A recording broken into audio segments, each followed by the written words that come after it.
Hi friends, welcome to my channel. చిన్ని సిరిగని తెలుసుకుందాం. ఆలోచిస్తున్న వదినానంటే ఏం లేదు, కొత్త అల్లుడికి ఎలా వంట చేసి పెట్టాలి అని ఆలోచిస్తున్నాను అని అంటది. తర్వాత ఆలోచించండి, ఫస్ట్ వాళ్ళిద్దరిని కలపడానికి ఆలోచించు అని అంటారు. ఇద్దరికి ఏమైంది వదిన గారు, వాళ్ళు హ్యాపీగానే ఉన్నారు కదా అంటే వాళ్ళు మన ముందు అలా నటిస్తున్నారు, వాళ్ళు అసలు ఫ్రెండ్ లాగానే ఉన్నారు అని పెద్దవిడ అంటే ఏంటి అని అంటే వాళ్ళిద్దరూ భార్యాభర్తల్లా ఉండట్లేదు, వాళ్ళిద్దరూ ఫ్రెండ్స్లా ఉంటున్నారు అని అంటారు. ఎవరు చెప్పారు వదిన అంటే వాళ్ళిద్దరు మాట్లాడుకుంటుంటే నేను విన్నాను వదిన అని అంటారు. డౌట్ వచ్చింది, వాడు చిన్నప్పటి నుంచి చిన్నిని ప్రేమించి ఇప్పుడు మధుని ప్రేమించి ఎలా పెళ్లి చేసుకున్నాడని డౌట్ వచ్చింది. కానీ ఆ మధుని కాపాడడానికి మధు మెడలు తాడి కట్టిందని నాకు ఇప్పుడు అర్థమైంది. ఏదైనా విషయము తల్లికి చెప్పుకుంటారు కదా, మధు నీకు చెప్పకపోవడం ఏంటి అంటే ఈ రోజే చెప్పింది, మ్యాడీ నాకు కాపాడడానికే తాళి కట్టాడు అని చెప్తారు. ఫ్రెండ్స్లా ఉంటున్నామని నాకు ఈ రోజే చెప్పింది వదిన గారు, అందుకే వాళ్ళిద్దరిని ఒకటి చేయడం కోసం మేము శోభనం ఏర్పాటు చేశాము అని అంటారు. ఆయన చేశానన్న మార్పు వస్తుందేమో అని అనుకున్నాను అని అంటే గదిలో ఉన్న మార్పు కాదు, వాళ్ళ మనసులో ఉంచి రావాలి మార్పు అని. పెద్దవాళ్ళగా మనమే మనసు మార్చాలి.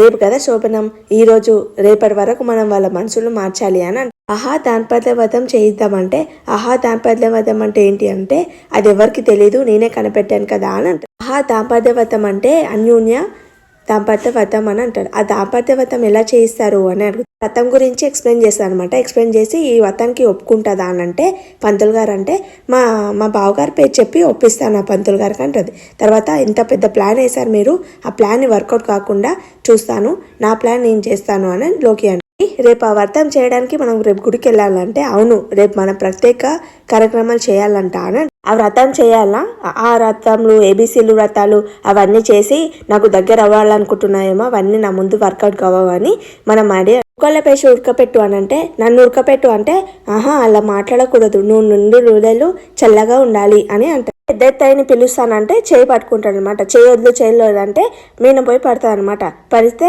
చెల్లించావా అని అంటే లేదు భరించాను, బరువుగా ఉన్నావు, నా మీద పడ్డావేంటి నువ్వు అని అంటే పడేసుకున్నావు అంటే నువ్వు పడ్డా నేను పడేసుకున్నా, నేను మాత్రం నీ మాయలో పడను అని అంటే ప్రేమలో పడతావా అని అంటే నీతో ప్రేమలో పడడం కన్నా ఆ బావిలో పడడం మేలు అంటే రామ అలాంటి మాటలు మాట్లాడొద్దని చెప్పాను కదా. మాటికి ఆ మంగళసూత్రం బయటికి తీసి కళ్ళ కట్టుకోవడం బంద్ చేసేయి, నువ్వు నీ ఒక్కదాంతోనే మంగళసూత్రం ఉందా ఏంటి అని. ఒక్కదారి మెడలో మంగళసూత్రం లేదు కానీ నువ్వు కట్టిన ఈ మంగళసూత్రం నా ఒక్కదారి మెడలోనే కదా ఉంది అని. అలాగనే శోభరానికి ఆ వ్రతాలు పూజలు ఎందుకు అని అంటే ఒకవేళ జరుగుతుందేమో అని అంటది.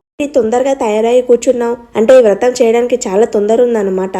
వ్రతం గురించా లేకపోతే వ్రతమైన కార్యక్రమం గురించా అని అడుగుతాం. వ్రతం ఎప్పుడన్నా చేశానా అని అంటే నేను ఎప్పుడన్నా చేశానా, ఆ వ్రతము ఇద్దరు జంటగా చేసే వ్రతం అని అంట, అది శోభనం వ్రతం అంటారు అని అంటది. ఇక ఆపు నువ్వు అని అంటే నువ్వు అడిగితేనే నేను చెప్పాను కదా అని రెడీ అవుతారు. మధువారు రెడీ అయ్యారా కొత్త జంట అంటే మేము గిట్ట రెడీ అత్తయ్యా అని అంటే తర్వాత మన లోకి వాళ్ళు కానీ మేము గిట్ట రెడీ అంటే మీరు ఎక్కడికి వస్తున్నా అంటే మీతోటే గుడికి వస్తున్నామని. మీరెందుకు వస్తున్నారు అని అంటే మన వరుణ్ అనుకుంటాడు, మనం ఎందుకు అని అంటే గుడికి ఎందుకు వెళ్తారు, దర్శనం చేసుకోవడానికి కదా, దర్శనం చేసుకుందాం వెళ్దామని అంటారు. తర్వాత వాళ్ళ నాన్న వచ్చి పూజ సామాన్లు ఇచ్చి తీసుకొని వెళ్ళండి అంటే ఏంటి అన్నయ్య గారు మీరు రావట్లేదంటే లేదండి నాకు కొంచెం మార్కెట్లో పని ఉందని చెప్తాడు. చెప్తే మన లోకి అంటది, ఓ మార్కెట్లో కూరగాయ వ్యాపారం కదా పని ఉందేమో అందుకనే రావట్లేదేమో అంటే మన మధు అంటది, అవును మీలాగా రిచ్ కాదు, మేము పని చేస్తేనే మాకు పైసలు వస్తాయి, లేకపోతే మీలాగా పెద్ద బిజినెస్ కాదు, మీ అన్నలాగా ఒకసారి అమెరికాలో ఒకసారి దుబాయ్లో ఉన్నాం మేము బిజినెస్ మా చిన్న బిజినెస్ అని చెప్తారు. మా పేరెంట్స్ గురించి ఎందుకులే ఇప్పుడు గుడికి వెళ్దాం పదా అని గుడికి ఇదేంటి మేము చిన్నప్పుడు గుడికి తీసుకొచ్చారు అని అనుకుంటారు. తర్వాత ఇదేంటి ఇక్కడ తీసుకొచ్చారు అని మధు అనుకొని ఓకే ఇక్కడ నుంచే మొదలు పెడతారేమో అని అనుకుంటారు.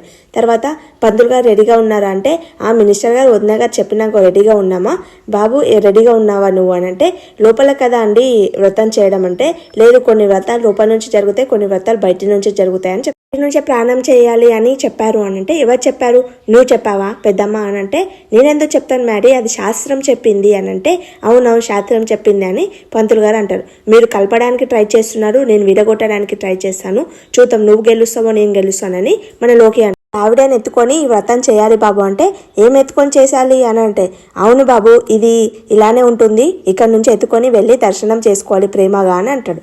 చూడండి అక్కడ అంటే అక్కడ అందరు చేస్తుంటారు అన్నమాట. అంటే ఐడియాలు బాగా వస్తాయి నీకు పెళ్లి కాకపోయినా అని లోకి అనుకుంటుంది వాళ్ళ పెద్దమ్మని.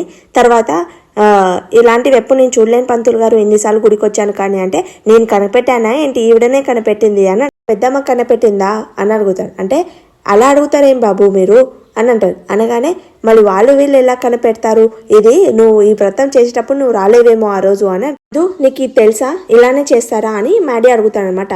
అడిగితే వాళ్ళ పెద్దవాడు అంటారు, అవును తెలుసు, నువ్వు ఎక్కడో అమెరికాలో ఉన్నావు కదా, నీకెలా తెలుస్తుంది, మధు ఇక్కడ పక్కనే ఉంది కదా, మధుకు అన్నీ తెలుసు అని అంటే, ఓ మా ఇద్దరిని కలపడం కోసం పెద్దవాడే ఇలా చేస్తుందన్నమాట అని అంటే, అవును మేడం, తను ఎలాగైనా చెదగొట్టాలి, మధ్యలో తినిపేయాలని ప్లాన్ వేస్తారనమాట. మేము గిట్ట చేస్తాము అని అంటే, మీరెందుకమ్మా అంటే, కొత్తగా పెళ్ళైన వాళ్ళు చేయాలంటే, మేమేమైనా 10 ఏళ్ళు అయిందా, మేము గిట్ట కొత్త పెళ్ళే కదా, మేము గిట్ట చేస్తామంటే, సరే ఒక్కసారి భార్యను ఎత్తుకున్నాక మళ్ళా ఎట్టి పరిస్థితిలో మీరు కింద దించరాదు అని అంటే, దించితే ఏమవుతుందని మ్యాడీ అడుగుతారు. మధ్యలో ప్రేమ ఉండదు, మీరిద్దరు విడిపోతారు అంటే మ్యాడీ అనుకుంటారు, అయితే నేను మధ్యలోనే దించేస్తాను మధుని, అప్పుడు మేమిద్దరం విడిపోతాం భార్యాభర్తలా అని అనుకుంటారు. తర్వాత మ్యాడీ నన్ను మధ్యలోనే దించేస్తాడు. అమ్మ నా వల్ల కాలేదు, నా వల్ల కాదు అని అంటే, సరేలే ఇంతసేపు అన్నా చేశారు కదా అని అంటారు. తర్వాత ఈ మధుని ఎలాగల్లోగా భయపెట్టియాలి, వాళ్ళిద్దరిని దించేటట్టు చేసి మేమిద్దరం ఎప్పుడు విడిపోతామా అని అనుకునేటట్టు చేస్తాను నేను అని